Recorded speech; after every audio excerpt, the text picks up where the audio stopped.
You are listening to Three Kitchens Podcast, hosted by Erin Walker and Heather Dyer. We're home cooks sharing our adventures with you. Let's all get inspired, cook better, and just eat great food.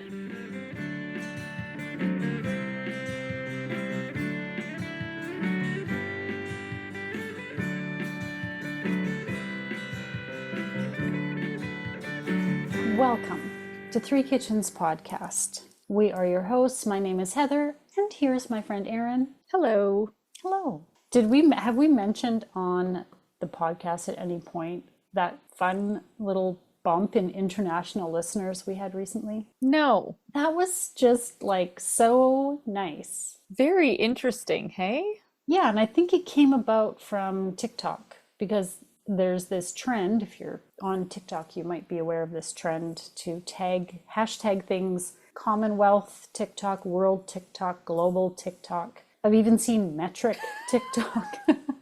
It's like, oh, that's nerdy. I like it. it's very much dominated by American content, which is totally fine. But, other people are like, hey, what about me over here in Greenland or whatever, doing some fun stuff. So I just said, hey, can we pass this around? I want to see if we can get our podcast in front of some other people. And then the next week in our stats, we had this really awesome long list of countries that popped up. Yeah. And it was just really fun. Because we are in Canada, most of our stuff is North American, and there's like a few little splatters in Europe and maybe Australia. But yeah, we got some all over the place. That was really fun to see. Yes. So if you're one of those people around the world tuning in or watching us on YouTube, I know it still makes us feel a little out of our element, but thank you. Thanks for joining us. And speaking of YouTube, I looked at those stats too recently, and there was a lot of folks in India tuning in over there. So hello, India.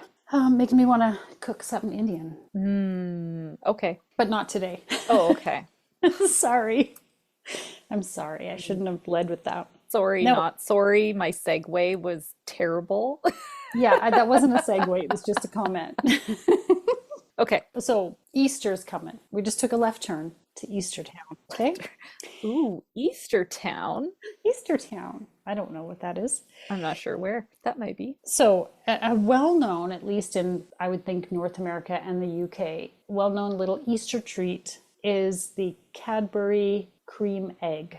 Yeah. Which I realized when I was doing a little research. It's not cream, it's creme.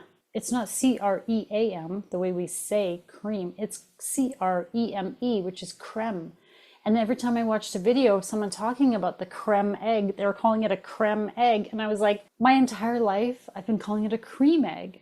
I've always called it a cream egg as well. We're just these ignorant Canadians who can't read. It's funny, Easter candy really is like an annual event for me. Because when I was in university and those cream eggs would come out, I had a girlfriend and we would like get each other cream eggs for our study sessions. So we had these cream eggs. It would always be like the little treat we'd have for each other when we were studying. When I was pregnant with my first child, that Easter time, because he was born in July, and that Easter time, I had a real troublemaker of a coworker who used to buy them, the little 3-pack Oh, yeah. eggs. And he'd leave them on my desk like every day because he knew that I was like addicted and I couldn't stop eating them. And I'm like, okay, how many pounds do I need to gain with this baby? And then we laughed that he is, however, what percentage cream egg is that kid? Aw. Because he was fed exclusively on that. I was going to say, what were you growing at that time when his arms which were part of him? 80% cream egg? But anyway, we're just going to continue calling them cream egg because I don't think I can get my head around creme egg. I feel like even though it is not spelt like cream, it has always been called a Cadbury Creme Egg. I can't remember like commercials and things. I'm sure they just said cream egg. Yeah. In Canada anyways. We're going to go with that anyhow. It's not like we pronounce anything correctly, so we're just going to stick with what we like because that's what we've been used to.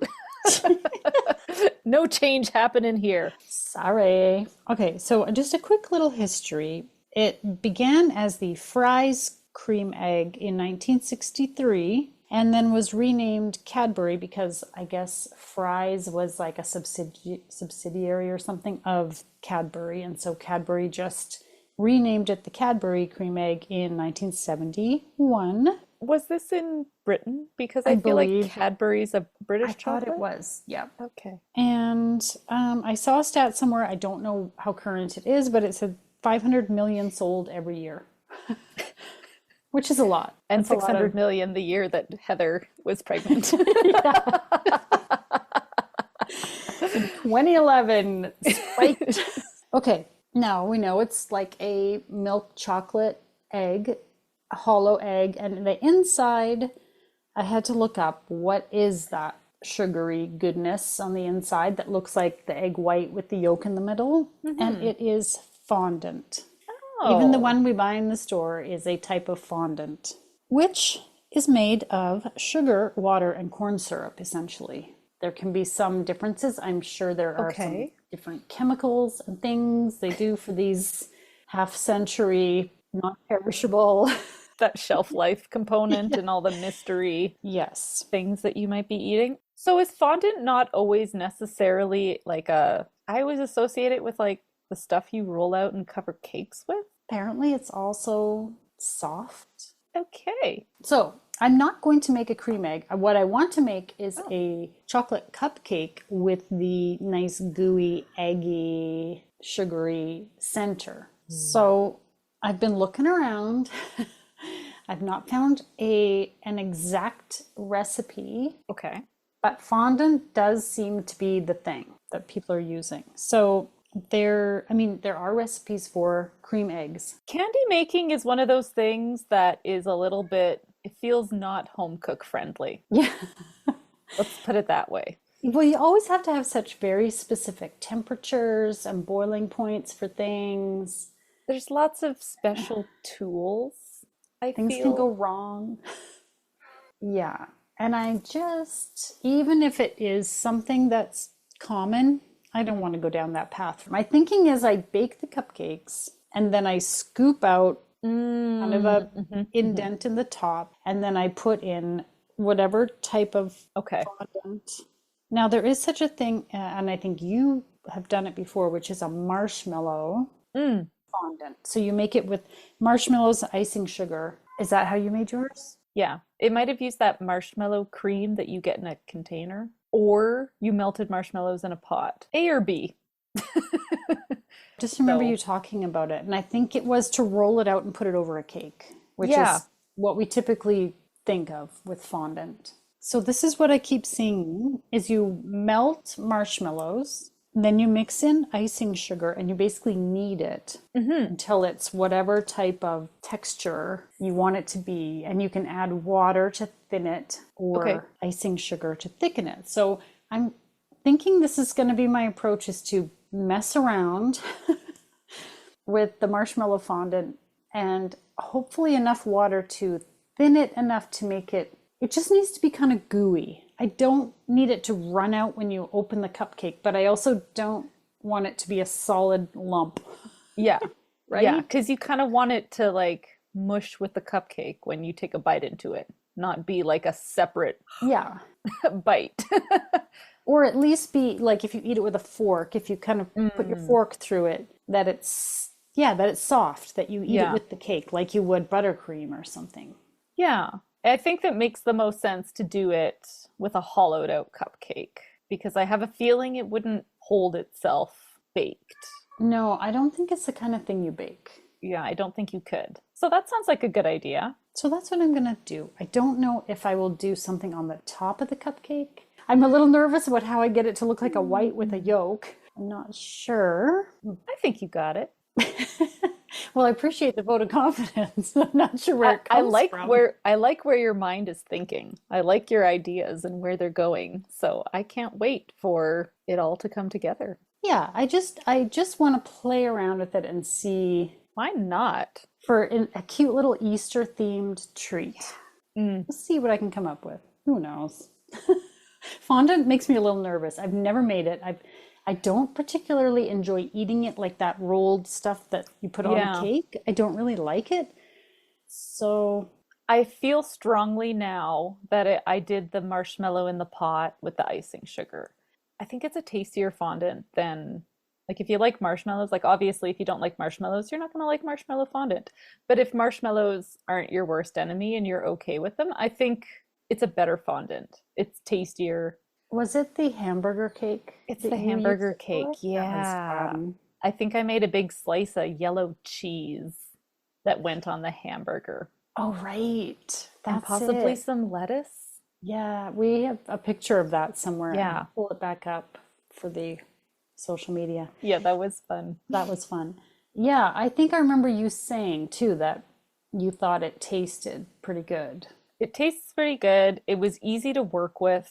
I didn't find it like scary. I don't know. Every time you watch cake shows, they're always like, "Oh, fondant." Ah. And I'm always like, I don't know. Maybe I'm not making a three-tiered cake, so that's why. Yeah, and if it needs to be completely smooth Mm, and yeah. seamless and perfect on like a wedding cake or something, then that would be difficult. I don't want to do that. I don't want to roll anything. Well, obviously not for this. A cream Yeah. egg is not a rolled thing. No. It'll be Um, interesting to see how the texture works out on it. But mhm. I think Gooey. that's where you have to add your water in and you'll really have to finesse that. Experiment.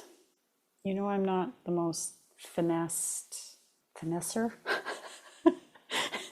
I don't have a lot of finesse. I'm just sort of like wing throwing Eh, shit I around. think that winging it will come about just fine.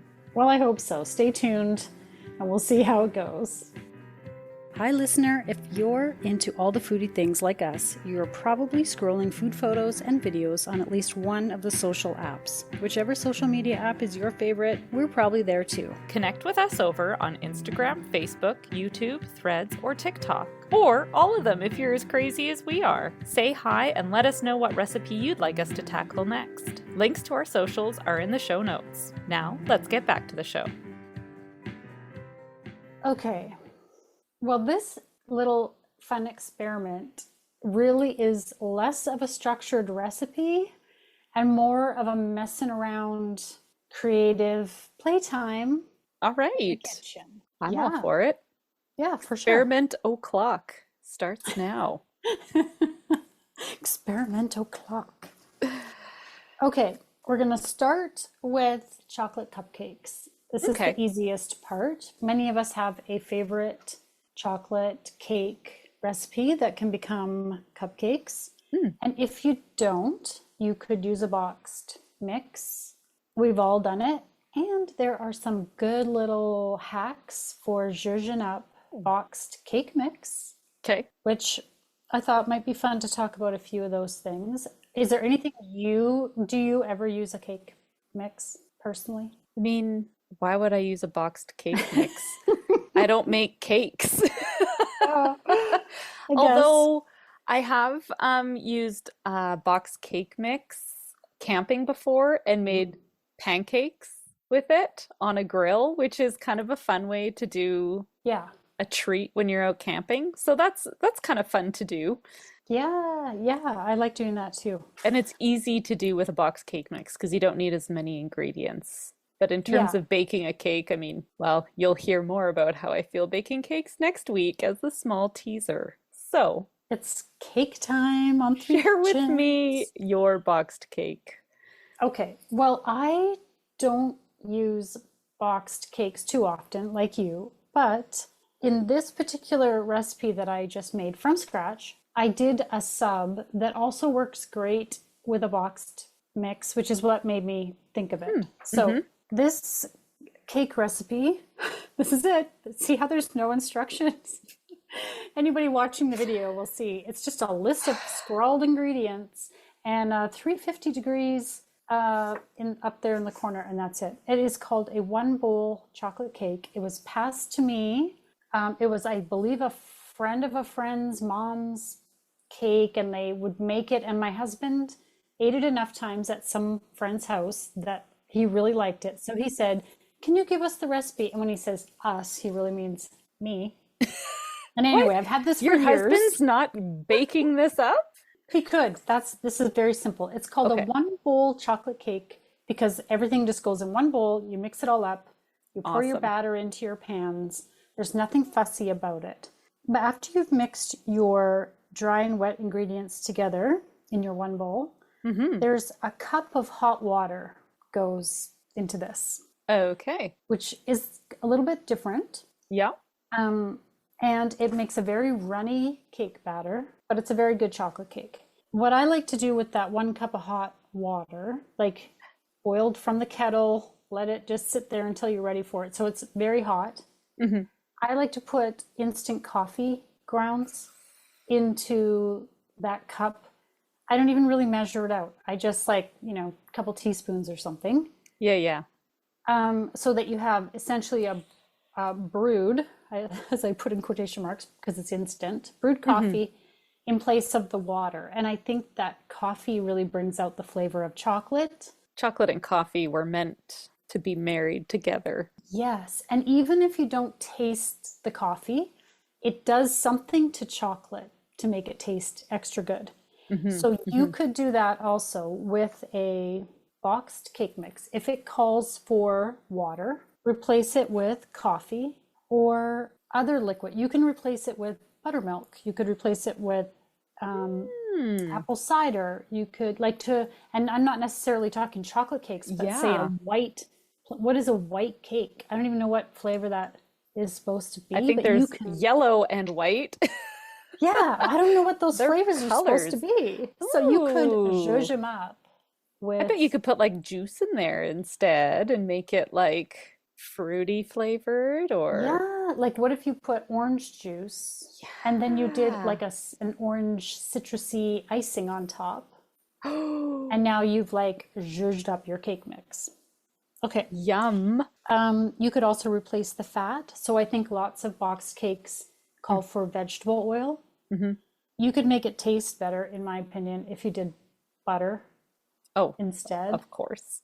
It would taste much richer, I would think, or coconut milk instead of oil.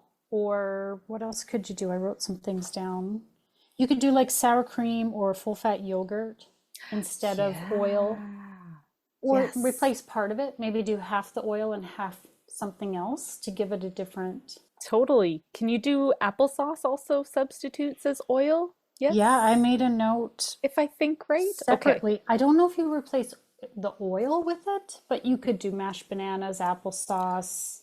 Yeah. Yeah, I'm thinking you could mix this up, either the fat or the liquid or both. Mix it with some other options. Avocados. You can also use avocados. Yes, because they're Dumb. creamy and you can blend them up. They're so a good. great fat to put in there. And I've made cupcakes with them before like that. So good. I've made icing with avocados before. Okay, sorry. Nope. We're getting way off track here. Nope, we're still on topic. Okay. You could totally just change it just that much by Yes. a little tweak, right? These are all fantastic ideas. Yeah. And also I've heard, I made a note of it, but I have never actually done it, but I've heard if you add a cake mix, not cake mix. You have the cake mix, but you add pudding mix. So the powdered pudding mix that you normally mix milk into it and make a pudding. You put, I'm all about the quotes Using today. the word pudding very lightly. Heather's just got it all. Because the Peace, love, pudding and has been an issue for us. Anyway, apparently if you put the pudding mix into the cake, it makes, it changes the crumb and it makes it more dense, more like a pound cake. So you can then bake it in a bundt pan and it'll hold up to the shape. Oh no.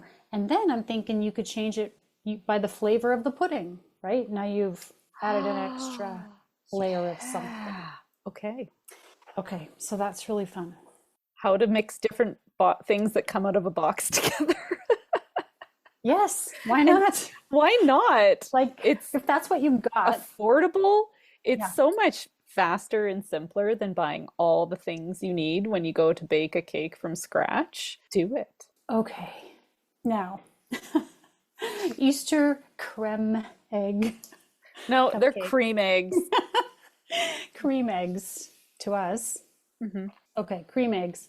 So you and I had watched, I don't remember if we discussed it earlier, but we had watched an Instagram reel where somebody was making what I had in mind, essentially making it. Hmm.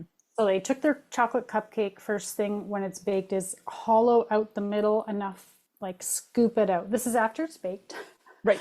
I just took a little paring knife and like kind of cut a circle and scooped it out with a spoon. So you're kind Hmm. of taking out 1.5 tablespoons maybe ish Okay, yeah. size, making a little hole in the middle of your cupcakes. Set them aside so they're ready to be filled, because what I use to fill mine is a fondant mixture. And you kind of got to work quickly with it, I found, because it starts to gum up, get kind of sticky and thick Okay. fairly quickly.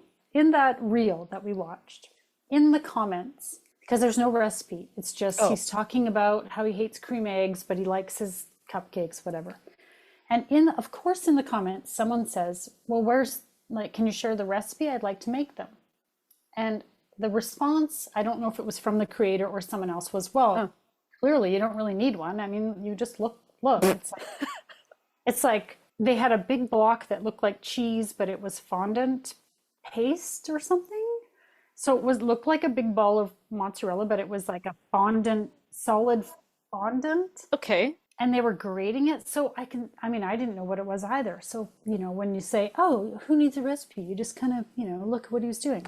It's like, thanks a lot. That's not Thank you, helpful. recipe savant. But for the Yeah, rest of us, we would like some more instructions, please. at least the ingredients. So they were using fondant and then thinning the fondant to the desired texture or consistency using a hot simple syrup or hot sugar syrup. Oh, okay. So that was all I had to go on. And I was like, okay, I'm going to do this. So I had looked up fondant, and I remember you telling me you'd made a marshmallow fondant before. Hmm. And so I looked up how to make a marshmallow fondant, and I kind of this is where I'm saying I was winging it. So, Yeah.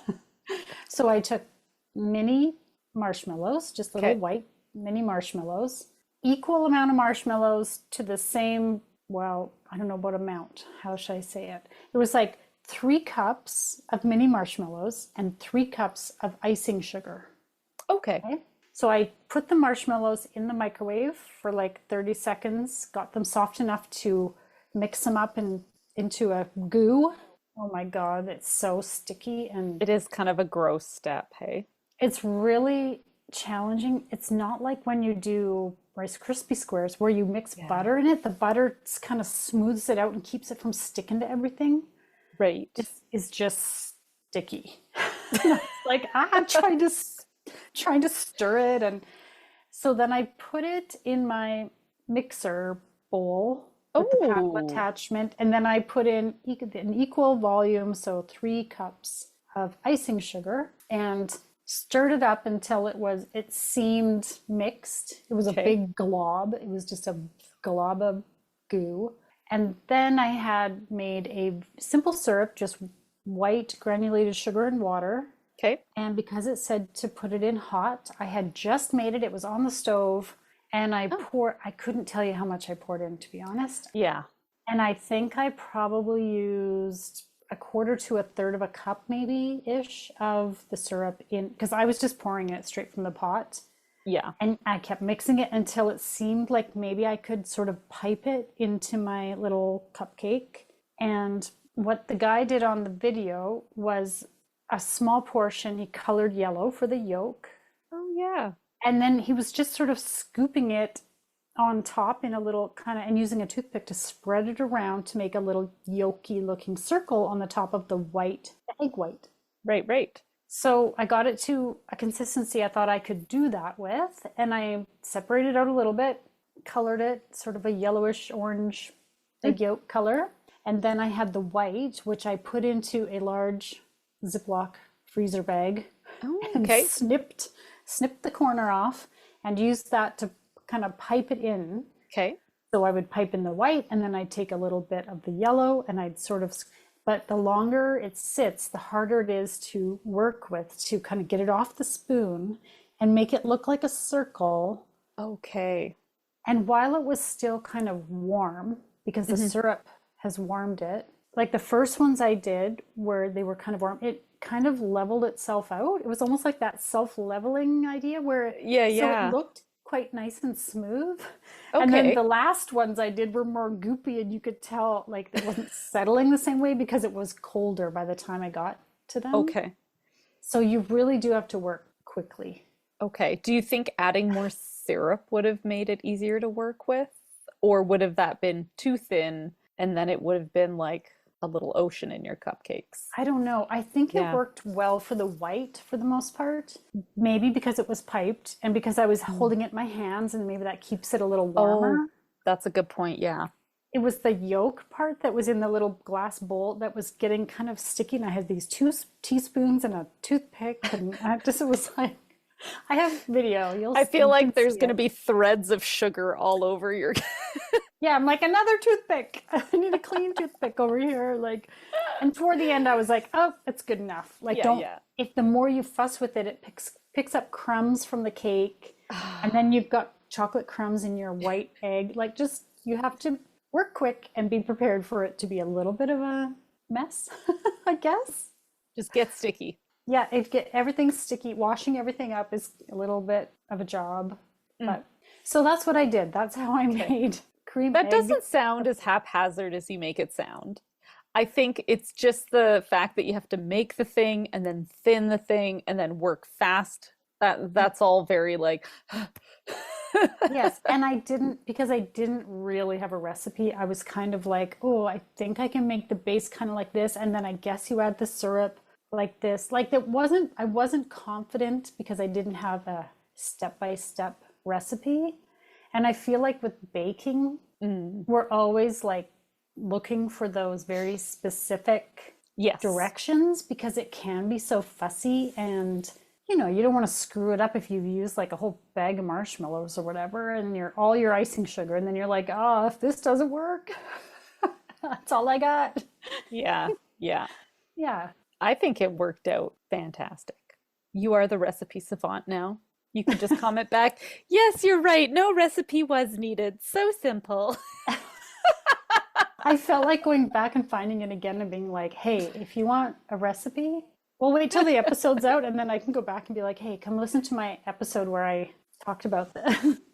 I Yeah. think it worked out great. I think the texture on the fondant was good because you bit into it. It wasn't gummy. It didn't like trap you and now you've got this giant cupcake that you're like, oh no, I need to stuff this all in my mouth. Hmm. Yeah, like I was worried the center, the egg part would all come out in one big goo glob. It was so good because it mixed in well with the chocolate. I love that cake recipe. It is, I see why it's lovable. It's Why it's so handed down. moist. Mhm. It's a good recipe. I think they turned out. I think it worked. 100%. It visually, like I said, toward the end, I was like, oh, they don't look quite as nice. But it I knew accomplished, exactly what it was. yeah, and it accomplished what I wanted it to accomplish. And Yeah. the video that we had been watching, he first piped a dam of chocolate, I think buttercream it looked like, on the top around the Oh, edge and then filled it right. inside. I did not do that. I just filled it so that it was sort of level with the top of the cake. Yeah. And I actually think that was better. I don't think if you put extra sweetness in there with extra icing, I think it would have been like, too much. It was already a very, very sweet treat, Yes. but I think it was good. My family was a little nervous. Well, my kids were like, I don't think I like fondant because they've had the rolled out like on a Ah, birthday cake kind of thing where you can basically just peel it off. yeah. You're like, Like, oh, oh, I don't this want, is the part that was only decorative. yeah. But this, I think, just tasted more like a marshmallow, Mhm. which went over well with the kids. I like homemaking marshmallow fondant. I mean, I think if you're probably in like professional cake baking land, maybe there's just not enough time in your life to be homemaking marshmallow fondant. But if you do it once in a while for a special cake, whether it's rolled out or whether you make it into like this cream that you did, I would say totally worth it. Hmm. And really, once you get kind of the hang of it and Mhm. know what it's going to feel like Yeah. and how to work with it, I think it was really easy. Awesome. I mean, if Yay. it's that forgiving that I didn't have a recipe and I didn't know what kind of measurements. I was just guessing like, oh, equal cups worth. Like that's pretty vague. But it worked. And I don't know how much syrup I put in there. Like, I apologize to anyone coming here looking for a recipe. I will do my best to write it out, but just know that it was like, go by feel, measure with your heart. Just like, When it's simple enough that that kind of instruction can work, that's the type of baking I love. I know, right? Because you're not so concerned that you're like, I don't know, anxiously awaiting the oven and seeing what happens and being like, oh, fuck. Now I need to troubleshoot this shit. Yeah, there's not like 17 things that could go wrong with this cream egg cupcake. Yeah. There's not much that can go wrong. Yeah. So I'm wondering, just to keep the fondant in a more pliable condition, maybe just like heat up your oven on like a low temperature and then turn it off. Have a plate in there that's warm or something, right? Or like heat up your magic bag and just keep your icing on like a bowl that keeps it like a warm, like if you're fancy enough to have a warming drawer, go for it. But like heat up a microwavable magic bag that your cat likes to cuddle with. I have many. I know, that's why I'm and you've got the cat shirt on, so that's where I'm automatically going. But keep it warm, and then it won't be panic that you had, and maybe get all these things prepped before your hands are stuck together. Yes, that's a great idea. To keep the bowl just a little bit. Yeah, smart. Yeah, a heated towel or something warm. Yeah. Mm-hmm. Yes. There you go. Great Problem idea. solved. Check. Go make yourself some fun Easter treats, everybody. Happy cream egg season, everybody. And now for the fine print. For links to recipes and many other random things we talked about in this episode, check out the show notes or our website, www.threekitchenspodcast.com. Join us on Instagram, Facebook, Threads, YouTube, and TikTok to see what we're cooking up next. And if you love the show, tell a friend. Word of mouth is the #1 way people learn about new podcasts. Thanks for listening. All right. I want to know about it.